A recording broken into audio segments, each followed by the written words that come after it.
ಈ ಸುಗ್ಗಿ ಹಬ್ಬ ಅನ್ನೋದು ಒಂದು ಸುಭಿಕ್ಷದ ಹಬ್ಬವೂ ಹೌದು ರೈತರ ಪಾಲಿಗೆ. ಯಾಕಂತ ಹೇಳಿದರೆ ಈಗ ತಾನೇ ಮಳೆ ನಮಗೆ ಪ್ರಾರಂಭ ಆಗಿ ಎಲ್ಲ ರೀತಿ ನಮಗೆ ಫಸಲು ಎಲ್ಲ ರೀತಿ ಅನುಕೂಲ ಆಗಿರ್ತದೆ.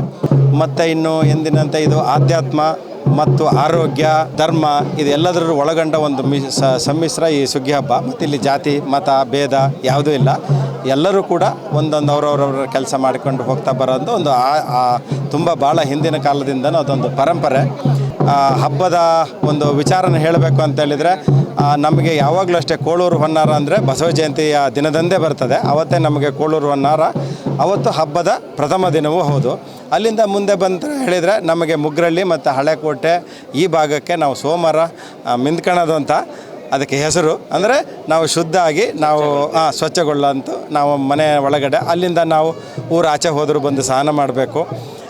ಊರಿನವರು ಆಚೆ ಬಂದರು ಅವ್ರು ಬಂದರೂ ಕೂಡ ಮೊದಲೇ ಹಬ್ಬಕ್ಕಿಂತನೂ ಮೊದಲೇ ಬಂದಿರಬೇಕು ನಮ್ಮ ಮನೆಗಳಿಗೆ. ಅದು ಒಂದು ಭಾಗ. ಹಾಗೆಯೇ ಮಂಗಳವಾರ ಹೊನ್ನಾರ ಅಂತ ಒಂದು ಆಗ್ತದೆ. ಹೊನ್ನಾರ ಅಂದರೆ ಅದು ನೇಗಿಲ ಇದರಲ್ಲಿ ಬರೋದು ರೈತರ ಪಾಲಿಗೆ. ಹಾಗಾಗಿ ಅಲ್ಲಿ ಇಲ್ಲೊಂದು ಗದ್ದೆ ಇದೆ ಅಲ್ಲಿ. ಮತ್ತು ಬುಧವಾರ ಎತ್ತಿನರ ಸುಗ್ಗಿ ಅಂತ ಆಗ್ತದೆ. ಅವತ್ತು ಯಾರಾದರೂ ಮಹಿಳೆಯರು ಅವರು ಮನೆಯಿಂದ ಹೊರಗಿದ್ದವರಾದರೆ ಅವತ್ತು ಆ ಛತ್ರಿ ನೋಡಿ ಬರುವಂಥದ್ದೊಂದು ಸಂಪ್ರದಾಯ ಇದೆ. ಹಾಗೆ ಗುರುವಾರ ದಿನದಂದು ನಮಗೆ ಶ್ರೇಷ್ಠ ದಿನ.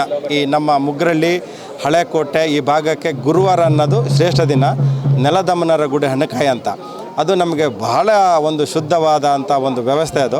ಅದನ್ನು ನಾವು ಭಾರಿ ಎಚ್ಚರಿಕೆ ಮತ್ತು ತುಂಬ ಗೌರವಪೂರ್ವಕವಾಗಿ ಇದುವರೆಗೂ ನಡೆಸ್ಕೊಂಡು ಬರ್ತಾ ಇದ್ದೀವಿ ಗುರುವಾರ. ಮತ್ತು ಇನ್ನು ಶುಕ್ರವಾರ ಹಗಲು ಸುಗ್ಗಿ ಅಂತ ಮಾಡ್ತೀವಿ. ಅದನ್ನು ನಾವು ದೇವ್ರನ್ನ ಅಲ್ಲಿ ಬಿದಿರುಗುಡ್ಡೆ ಅಂತ ಇದೆ ಅಲ್ಲಿ ಕರ್ಕೊಂಡೋಗಿ ಬಂದು ಇಲ್ಲಿ ಹಣ್ಣುಕಾಯೆಲ್ಲ ಮಾಡಿ ಇಲ್ಲಿ ಒಂದು ಮುಕ್ತಾಯ ಆಗ್ತದೆ.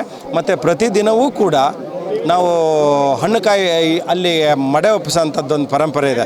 ಏನೇ ಅಲ್ಲಿ ಕುಮಾರರಿಗೆ ಅಂದರೆ ಅದು ಮಗು ನಮ್ಮ ದೊಡ್ಡಮ್ಮ ಕುಂಡ್ರದಮ್ಮನವರ ಮಗು ಅನ್ನೋ ಕಾರಣಕ್ಕೋಸ್ಕರ ಅಲ್ಲಿ ನಾವು ಪ್ರತಿದಿನವೂ ಮಡೆ ಒಪ್ಪಿಸಿ ಬರೋಂಥದ್ದು. ಯಾಕಂತಂದರೆ ಯಾವ ರೀತಿ ಮನುಷ್ಯ ಅದನ್ನು ಒಂದು ಹೊತ್ತಿಗೆ ಊಟ ಆ ಥರದ್ದೆಲ್ಲ ಇದೆ, ಹಾಗೆ ದೇವರಿಗೂ ಕೂಡ ಅದನ್ನೇ ನಡೆಸೋಂಥ ಒಂದು ಪರಂಪರೆ ನಮ್ಮ ಈ ಊರವರ ಒಟ್ಟಿಗಿದೆ. ಹಾಗಾಗಿ ಶನಿವಾರ ನಾವು ಫಲ್ಗುಣಿ ರಾಟವಾಣ ಅಂತ ಇಲ್ಲಿಂದ ನಾವು ಸುಮಾರು ಒಂದು 3 ಗಂಟೆಗೆಲ್ಲ ಫಲ್ಗುಣಿ ರಾಟವಾಣಕ್ಕೆ ಹೋಗಿ ಅಲ್ಲಿ ಹಣ್ಣುಕಾಯಿ ಎಲ್ಲ ಮುಗಿಸ್ಕೊಂಡು ಮನೆಗೆ ಬರ್ತೀವಿ. ಅಲ್ಲಿಂದ ಬಂದು ಈಶ್ವರ ದೇವಸ್ಥಾನ, ನಂತರ ಅಲ್ಲಿ ಮೂಗುತ್ತಿಗೆ ಒಂದು ಕಳ್ಕೊಂಡಿದೆ ಅನ್ನೋದೊಂದು ನಮ್ಮ ನಂಬಿಕೆ. ಅದನ್ನು ಹುಡ್ಕೊಂಡು ಬಂದು ದೇವ್ರನ್ನ ನಾವು ರಾತ್ರಿ ಕೂರಿಸ್ತೀವಿ. ನಂತರ ಇನ್ನೇನು ಎಂದಿನಂತೆ ಭಾನುವಾರ ಕೆಂಡೋತ್ಸವ.